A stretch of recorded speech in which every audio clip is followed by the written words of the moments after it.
Welcome back to my video. Assalamualaikum.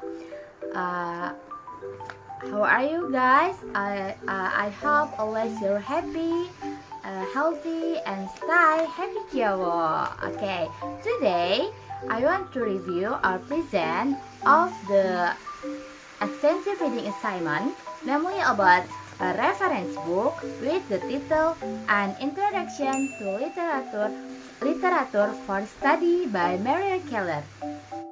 This book is a reference type book written by Maria Klarer with 180 pages, first published in 2004 by the publisher Routledge. Why did I take this book as my review material? Because the book is a reference in one my course in the college, namely the Introduction to Literature. Okay, let's just talk about this book. Here we go.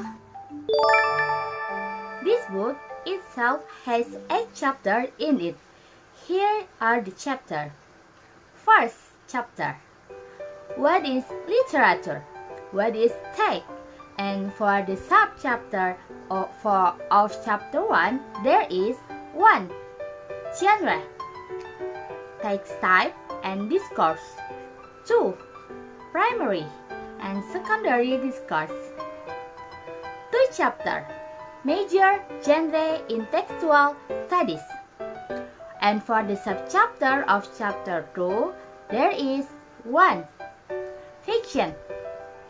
2. Poetry. 3. Dramas. 4. Film. And 3 chapter. Period of English literature. And no one sub in this chapter. And 4 chapter. Theoretical approach to literature. And for the sub-chapter of chapter 4, there is 1. Text-oriented approach. 2. Author-oriented approach. 3. Reader-oriented approach. 4. Context-oriented approach. And 5. Literary critique or evaluation. 5 chapter. Where and how to find secondary literature. And no one sub there is chapter. And 6 chapter. How to write a scholarly paper. And no one sub in this chapter. And 7 chapter. Suggestion for further reading. And for the sub chapter of chapter 7, there is 1. General literary terminology. 2. Author and works. 3. Literary theory. 4. Work on specific areas of literary theory. 5. Genres. 6. Literary history. 7. Writing scholarly paper. And the last chapter, 8 chapter. Glossary of literary and cinematographic terms. And for the subchapter of chapter 8, there is notes, author and title index and subject index. Okay, in this chapter and in the book. Okay, after I have mentioned about this chapter, here brief explanation of some of the chapters that have been mentioned earlier. Okay, chapter 1. What is literature? What is text? In this chapter, discuss about meaning of literature, which come from the Latin word literatura, which come from the word litera, which is the most unit of alphabetic writing, where most of the definition of this literature are unclear on its subtext and often mention that this literature is a written expression. So, what is text? Related to the word textile, which means fabric, such as words and sentences that make up a meaningful and coherent text. Therefore, the origin of the two general terms is of little help in divining the literature or the text. Chapter 2. Major genre in textual studies.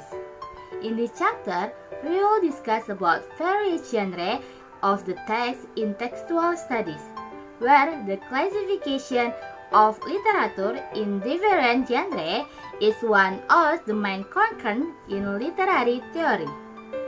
Recent literary classification of the 18th century have chosen the term fiction, drama, and poetry as the basic feature of the literary genre, and also how the future of film become a fourth textual manifestation in the broader sense of the term genre. Chapter 3. Period of English Literature. In this chapter, discuss about the important movement of literature in writing English and culminates in its historical success. And mention the classification of literature in the period of English literature and the period of American literature, along with the classification criteria derived from the fields of language history, national, historical, politics, and religion, and the art. Chapter 4. Theoretical approach to literature. In this chapter, discuss about approach to text and literature with the different methodologies, which show that literary interpretation always reflects a certain institutional, cultural, and historical background. It is also the case that the study of text is represented either by flow or parallel. And on the other hand, these various kinds of scientific approach to literary text overlap and have different theoretical foundation. Chapter 5.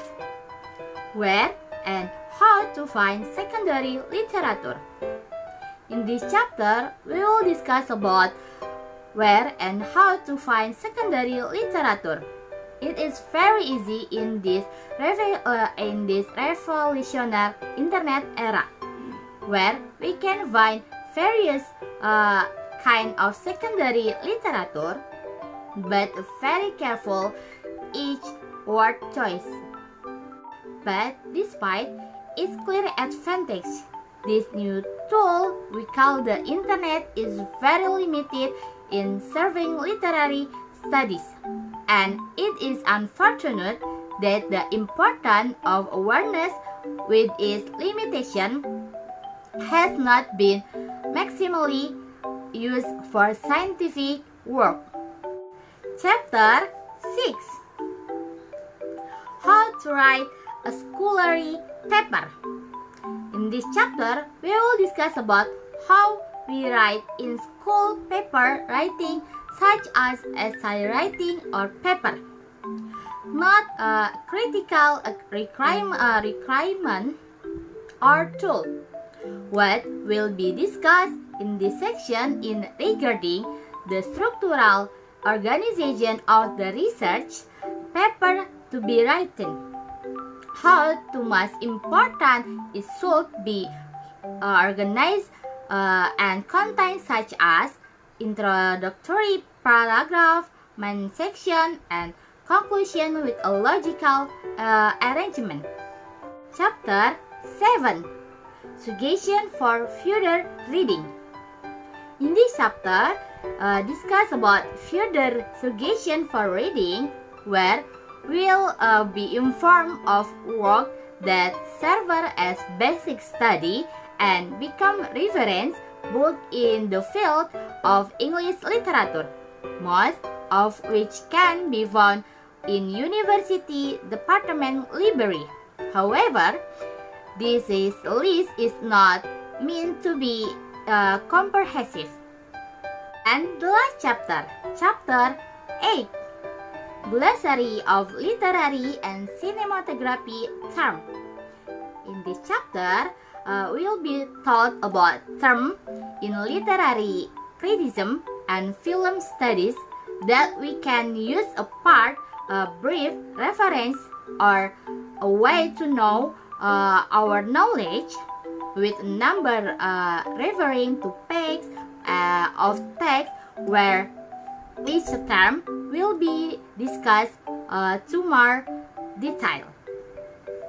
All for I have explanation about this chapter. In the next session, I have explained about suggestion and criticism in this book. So, who is this book for and good for whom? What I said before, this book is my reference book in the Introduction to Literature course, which means this book good from of English literature for students in English literature or English education or lecture are teaching in the scope of English literature. Next, I got a lot things from the book, starting from an introduction to what is literature in English, knowing more about the historical of literature in English and its beginning, and also knowing that it's contained in the structure of literature and the element in it. And this book provides a lot of discussion. Previously explained, some of which are contained in chapter what is literature, the early history of literature, and what is included in the literature as well as on. And I think the thing is a little lacking in this book is that there are not examples in several chapters, which make it is easier for the reader to better know what is being discussed. Maybe that's the only downside. Okay guys, finish my explanation about this book and my review and explanation. Hope you understand what I am talking about, and thank you for watching my video, and see you next my video. Goodbye.